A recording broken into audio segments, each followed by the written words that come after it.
సమయం సమీపించగా యేసుక్రీస్తు తన ప్రయాణాన్ని ప్రారంభించాడు యెరూషలేము వైపు. ఆ పట్టణం జనాలతో నిండిపోయింది. ఎదురుచూస్తూ, గమనిస్తూ, తెలియకుండానే తమ రాజు వచ్చబోతున్నాడని.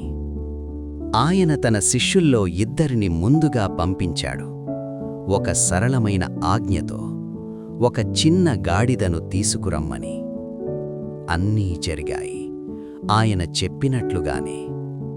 వినయంతో, ఒక శక్తివంతమైన గుర్రంపై కాదు, కానీ ఒక గాడిదపై యేసు పట్టణంలో ప్రవేశించాడు. జనసమూహం కూడుకొంది. తమ వస్త్రాలను పరచారు. ఆనందంతో తాటికొమ్మలను ఊపారు. వారి స్వరాలు గాలిని నింపాయి. హోషన్నా, ప్రభువుని నామంన వచ్చువాడు ధన్యుడు. ఆయనను రాజుగా కొనియాడారు. కాని చాలామంది పూర్తిగా అర్థం చేసుకోలేదు. కొంతమంది ఆశ్చర్యంతో చూశారు, ఇంకొందరు సందేహంతో. మత పెద్దలు కూడా ఆయనను ప్రశ్నించారు. కాని యేసు ప్రశాంతంగా ఉన్నాడు. ఎందుకంటే ఆయన లక్ష్యం వారికి కనిపించిన దానికంటే గొప్పది.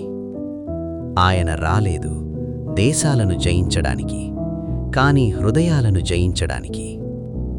ఆయన శక్తితో రాలేదు, కాని సమాధానంతో. ఆయన తీసుకోడానికి రాలేదు, కాని తన ప్రాణాన్ని ఇవ్వడానికి. ఇది కేవలం ఒక ఆనంద క్షణం కాదు, ఇది త్యాగానికి ఆరంభం.